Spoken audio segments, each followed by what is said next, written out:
როგორ აფასებს სამოქალაქო სექტორი წინა საარჩევნო გარემოს? რამდენად დემოკრატიულ გარემოში მიმდინარეობს პროცესი? ირღვევა თუ არა კანონი? რა გადაცდომებს აქვს ადგილი? სწორედ ასეთი სახის დისკუსია გაიმართა დღეს ზუგდიდის დემოკრატიული ჩართულობის ცენტრში, სადაც მოწვეულნი იყვნენ პოლიტიკური პარტიის, საზოგადოებრივი ორგანიზაციების, მედიის წარმომადგენლები და მოქალაქეები. შეხვედრის მონაწილეებმა წინა საარჩევნო გარემოში აფასეს.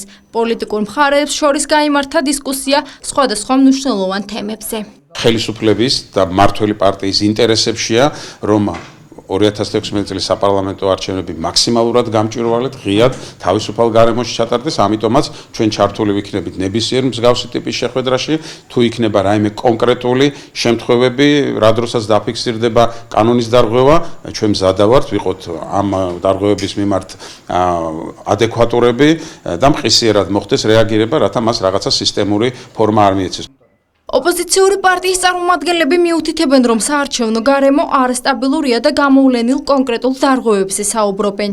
წინა საარჩევნო გარემო ნამდვილად ვერ იქნება იდეალური იმ ფონზე, როდესაც კორცხელის ინციდენტში მონაწილე პირები არც ერთი დასჯილი დღეისათვის არ არიან და უფრო მეტიც ისინი კალაძეს ახლდნენ, როდესაც 2016 წლის მაჟორიტარები დაასახელა ზუგდიდში.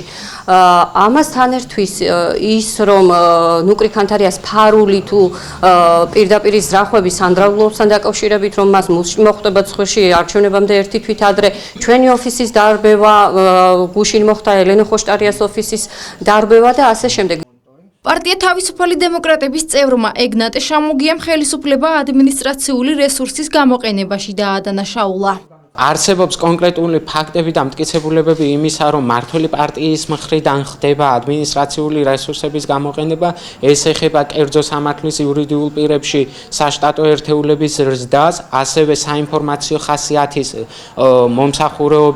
მომსახურეობისთვის გამოყოფილი ასიგნებების წინა წელთან მიმართებაში 326%-ით ზრდას, ასევე მინდა აღვნიშნო, რომ დღევანდელ შეხვედრაზე, სადაც განიხილებოდა წინა საარჩევნო გარემო მმართველი პარტიის კანდიდატმა, ქართული ოცნების კანდიდატმა ქალაქ ზუგდიდის მუნიციპალიტეტში დატოვა შეხვედრა იმ დროს, როდესაც საუბარი დავიწყეთ წინა საარჩევნო გარემოსთან დაკავშირებით, როდესაც საუბარი დავიწყეთ კონკრეტულ ფაქტებთან და მტკიცებულებებთან, თუ რა მოხდა, რანაირად ხდება ადგილობრივი თვითმმართველობის ბიუჯეტიდან თანხების გამოყოფა მისი საარჩევნო კამპანიისთვის.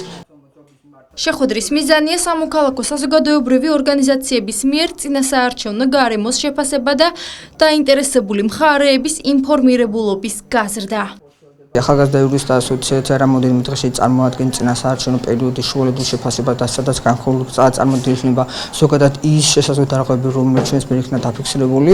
ასევე მე შეხვედრის დროს ვისაუბრე იმასთან დაკავშირებით, თუ რა ტენდენციები მიმდინარეობს წინა საარჩევნო პერიოდში სამეგრელოს სვანეთში, ასევე ყურადღება გავამახვილე ის შესაძლო დარღვევებთან დაკავშირებით, რაც ჩვენს მიერ იქნა გამოვლენილი მიმდინარე პერიოდში. აღნიშნული პროექტი დაფინანსებულია ამერიკის შეერთებული შტატების საერთაშორისო განვითარების სააგენტოს USAID-ის მიერ სამოქალაქო საზოგადოების განვითარებისა და მოქალაქეთა ჩართულობის პროექტის ფარგლებში.